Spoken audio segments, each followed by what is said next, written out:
Climax ಹಂತಕ್ಕೆ ತಲುಪಿದ ಡಿಕೆಶಿ ಸಂಪುಟ ಸರ್ಕಸ್. ದೆಹಲಿಯಲ್ಲಿ ಕೈ ನಾಯಕರ ಹೈ ವೋಲ್ಟೇಜ್ ಮೀಟಿಂಗ್. ಹೈಕಮಾಂಡ್ ಯಾರಿಗೆ ಮಣೆ ಹಾಕುತ್ತೆ ಅನ್ನೋದೇ ಸಸ್ಪೆನ್ಸ್ ಆಗಿದೆ.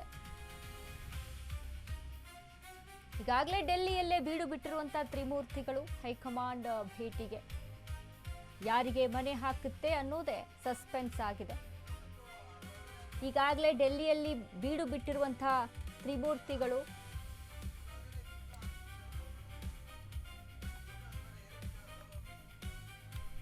ಮೂರು ಪ್ರತ್ಯೇಕ ಸಂಭಾವ್ಯ ಶಾಸಕರ ಲಿಸ್ಟ್ನೊಂದಿಗೆ ಸಭೆ.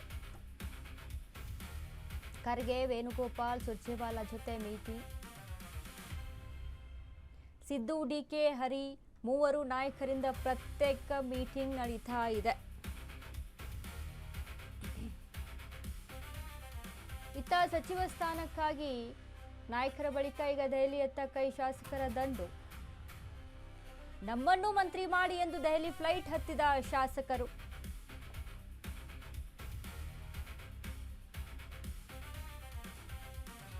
ಕ್ಲೈಮ್ಯಾಕ್ಸ್ ಹಂತಕ್ಕೆ ತಲುಪಿದಂತ ಡಿಕೆಶಿಯ ಸಂಪುಟ ಸರ್ಕಸ್.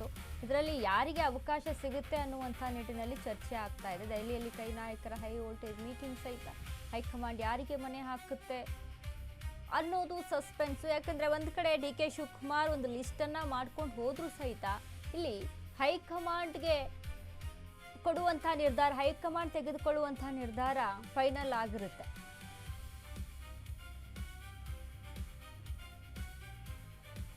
ಖರ್ಗೆ, ವೇಣುಗೋಪಾಲ್, ಸುರ್ಜೇವಾಲಾ ಜೊತೆ ಮೀಟಿಂಗು. ಸಿದ್ದು, ಡಿಕೆ, ಹರಿಪ್ರಸಾದ್ ಎಲ್ಲರೂ ಕೂಡ ಮೀಟಿಂಗ್ ಅನ್ನ ಮಾಡಿ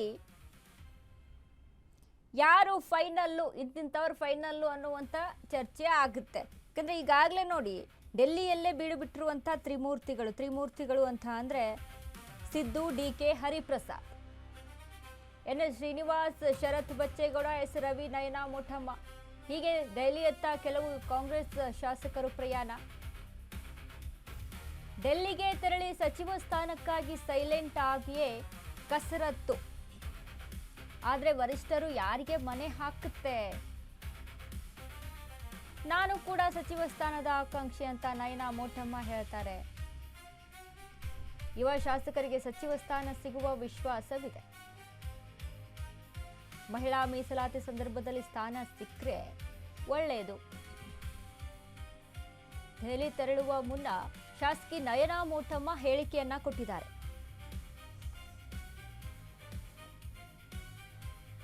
ಎನ್. ಶ್ರೀನಿವಾಸ್, ಶರತ್ ಬಚ್ಚೇಗೌಡ, ಎಸ್. ರವಿ, ನಯನಾ ಮೋಟಮ್ಮ, ಹೀಗೆ ದೆಹಲಿಯತ್ತ ಕೆಲವು ಕಾಂಗ್ರೆಸ್ ಶಾಸಕರು ಪ್ರಯಾಣವನ್ನು ಬೆಳೆಸ್ತಾ ಇದ್ದಾರೆ. ಡೆಲ್ಲಿಗೆ ತೆರಳಿ ಸಚಿವ ಸ್ಥಾನಕ್ಕಾಗಿ ಸೈಲೆಂಟ್ ಆಗಿಯೇ ಕಸರತ್ತು. ಆದರೆ ವರಿಷ್ಠರು ಯಾರಿಗೆ ಮಣೆ ಹಾಕ್ತಾರೆ, ಯಾರಿಗೆ ಅವಕಾಶ ಮಾಡಿಕೊಡ್ತಾರೆ?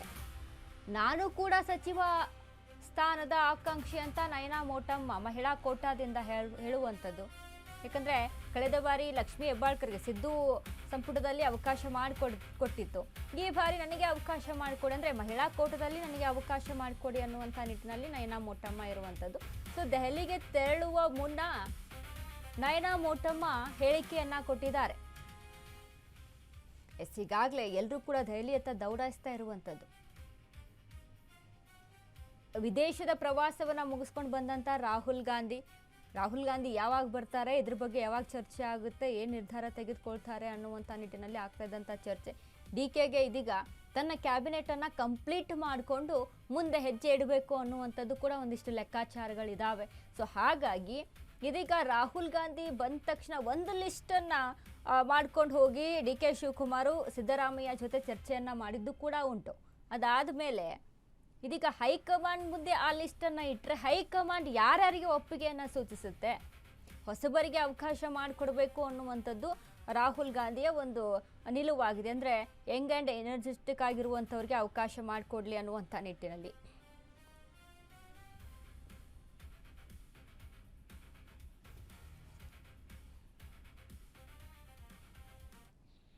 ಆಮೇಲೆ ನಮ್ಮ ಲೀಡರ್ಗಳು, ಮುಖ್ಯಮಂತ್ರಿಗಳೆಲ್ಲ ಹೋಗಿದ್ದಾರೆ. ಡೆಲ್ಲಿಗೆ ಅವ್ರ ಜೊತೆಲಿ ಹೋಗೋಣ ಅಂತ ಹೋಗ್ತಾ ಇದ್ದೀನಿ ಅಷ್ಟೇ. ಕಮಾಂಡ್ ಎಲ್ಲ ತೀರ್ಮಾನ ಮಾಡುತ್ತೆ, ವಿಶ್ವಾಸ ಇದೆ. ನಾನು ಶ್ರೀಮಣ್ಣ ಅವರ ಹಿತೈಷಿ, ಅವರ ಶಿಷ್ಯ. ನಮ್ಮ ಗುರುಗಳು ಜೊತೆಲಿರೋರ್ತಕ್ಕಂಥವ್ರು ಮಂತ್ರಿಗಳಾದ್ರೆ ಆಗ್ಲಿ ಅಂತ ಬಯಸೋದ್ರಲ್ಲಿ ತಪ್ಪೇನಿದೆ. ಸಹಜವಾಗಿ ದೆಹಲಿಯಲ್ಲಿ ಈಗಾಗಲೇ ಸಚಿವ ಸಂಪುಟದ ವಿಸ್ತರಣೆ ಪ್ರಕ್ರಿಯೆ ಪ್ರಾರಂಭ ಆಗಿದೆ. ಪ್ರಯತ್ನ ಎಲ್ಲ ಇರುತ್ತೆ, ಆ ರೀತಿಯಲ್ಲಿ ಒಂದು ಪ್ರಯತ್ನ ನಮ್ದು ಕೂಡ ಇದೆ. ಆಗ್ಲೇ ಯುವಕರಂತೆಲ್ಲ ಒಂದು ಮಾಡಿರ್ತಕ್ಕಂಥ ಕೆಲಸ ಅದರ ಆಧಾರದ ಮೇಲೆ ಪಕ್ಷಕ್ಕೂ ಮುಂದಿನ ದಿನಗಳಲ್ಲಿ ಒಂದು ಸಂಘಟನೆ ಮಾಡೋದ ಒಂದು ದೃಷ್ಟಿಯಲ್ಲಿ ಇನ್ನೊಂದು ಸ್ವಲ್ಪ ಶಕ್ತಿ ತುಂಬಿದ್ರೆ ಸಂಘಟನೆ ಮಾಡೋಣ ಉದ್ದೇಶದಲ್ಲಿ ಕೇಳ್ತಾ ಇದ್ದೀವಿ. ಸಹಜವಾಗಿ ಹೈಕಮಾಂಡ್ ಏನು ತೀರ್ಮಾನ ಮಾಡುತ್ತೆ, ಏನು ನಿರ್ಧಾರ ಮಾಡುತ್ತೆ, ಯುವಕರಿಗೆ ಏನು ಕೊಡಬೇಕು, ಹಿರಿಯರಿಗೆ ಏನು ಕೊಡಬೇಕು, ಸಾಕಷ್ಟು ಪ್ರಾದೇಶಿಕವಾದಂಥ ಒತ್ತಡಗಳು, ಜಾತಿ ಕಾಂಬಿನೇಷನ್ ಇವೆಲ್ಲ ಇರೋದ್ರಿಂದ ಹೈಕಮಾಂಡ್ ಎಲ್ಲ ತಗೊಂಡು ನೀರಟ್ಟಾಗಿ ಕೂತ್ಕೊಂಡು ಸೂಕ್ತವಾದಂಥ ತೀರ್ಮಾನ ತಗೊಳುತ್ತೆ. ಅದಕ್ಕೆ ನಾವೆಲ್ಲರೂ ಕೂಡ ಬದ್ಧರಾಗಿರ್ತೀವಿ. ಕೇಳೋಂಥದ್ದು, ಪ್ರಯತ್ನ ಪಡೋಂಥದ್ದು ನಮ್ಮ ಒಂದು ಕರ್ತವ್ಯ. ಆಯ್ಕೆ ಮಾಡೋಂಥದ್ದು, ಅವಕಾಶಗಳು ಮಾಡ್ಕೊಳ್ಳೋಂಥದ್ದು ಹೈಕಮಾಂಡ್ ಮಾಡಿಕೊಡುತ್ತೆ. ಅದಕ್ಕೆಲ್ಲರಿಗೂ ಕೂಡ ನಾವು ಬದ್ಧರಾಗಿರ್ತೀವಿ. ಇದರಲ್ಲಿ ಪ್ರಯತ್ನ ಅಷ್ಟೇ. ಯಾವಾಗ ಆಗ್ತದೆ ಅಂತಕ್ಕಂಥದ್ದು ನಮಗೆ ಖಚಿತವಾಗಿ ಏನೂ ಗೊತ್ತಿಲ್ಲ. ಒಟ್ಟಿನಲ್ಲಿ ಸಚಿವ ಸಂಪುಟ ವಿಸ್ತರಣೆ ಖಚಿತ. ಯಾಕಂದ್ರೆ ಮುಖ್ಯಮಂತ್ರಿಗಳು, ಮಾಜಿ ಮುಖ್ಯಮಂತ್ರಿಗಳು, ಅಧ್ಯಕ್ಷರು, ಸಂಬಂಧಪಟ್ಟವರೆಲ್ಲ ಈಗ ದೆಹಲಿಯಲ್ಲಿ ಇರೋದ್ರಿಂದ ಬಹುಶಃ ಅದ್ರ ಬಗ್ಗೆ ಚರ್ಚೆ ಆಗಿ ಒಂದು ಅಂತಿಮ ನಿರ್ಧಾರ ಆಗ್ತದೆ ಖಚಿತವಾಗಿ. ಯಾವತ್ತು ಅಂತ ನಿರ್ದಿಷ್ಟ ದಿನಾಂಕ ನಮಗೆ ಮುಖ್ಯಮಂತ್ರಿಗಳು ಅಥವಾ ವರಿಷ್ಠರು ಗೊತ್ತಾಗ್ತದೆ. ಹೈಕಮಾಂಡಿಗೆ ನಾನೇನು ಹೇಳಿ, ಎಲ್ಲ ಸೀನಿಯರ್ಸು, ಅವ್ರಿಗೆ ಸಾಕಷ್ಟು ಎಕ್ಸ್ಪೀರಿಯನ್ಸ್, ಅವ್ರು ನಿರ್ಧಾರ ತಗೊಳ್ತಾರೆ. ಒಳ್ಳೆ ನಿರ್ಧಾರ ನಮ್ಮ ಪಕ್ಷದ ಪರವಾಗಿ, ನಮ್ಮ ಸರ್ಕಾರದ ಪರವಾಗಿ ತಗೊಳ್ತಾರೆ ಅಂತ ನಾನು ಆ ಒಂದು ಆಸೆ ಇಟ್ಕೊಂಡಿದ್ದೀನಿ. ಅವರಿಗೆ ಒಂದು ಅವಕಾಶ ಕೊಟ್ಟರೆ ಖಂಡಿತ ನನಗೂ ಒಂದು ಅವಕಾಶ ಕೊಡಿ ಅಂತ. ಖಂಡಿತ ಮಹಿಳೆಯರಿಗೆ ಅದೇ ಈಗ ಏನು ನಾವು ವಿಮೆನ್ಸ್ ರಿಸರ್ವೇಷನ್ ಬಗ್ಗೆ ಮಾತಾಡ್ತಾ ಇದ್ದೀವಿ, ಅದಕ್ಕೆ ಹೆಚ್ಚಿನ ಆದ್ಯತೆ ಕೊಟ್ಟರೆ ಚೆನ್ನಾಗಿರುತ್ತೆ. ಯಾಕಂದರೆ ಪಕ್ಷನ ಎಲ್ಲರೂ ನೋಡ್ತಾ ಇದ್ದಾರೆ, ಸಾರ್ವಜನಿಕರು ಅದಕ್ಕೆ ಗಮನಿಸ್ತಾ ಇದ್ದಾರೆ. ಸೊ ಮಹಿಳೆಯರಿಗೆ ಹೆಚ್ಚಿನ ಆದ್ಯತೆ ಕೊಟ್ಟರೆ ಆ ದೃಷ್ಟಿಯಲ್ಲಿ ತುಂಬ ಒಳ್ಳೆಯದಾಗುತ್ತೆ.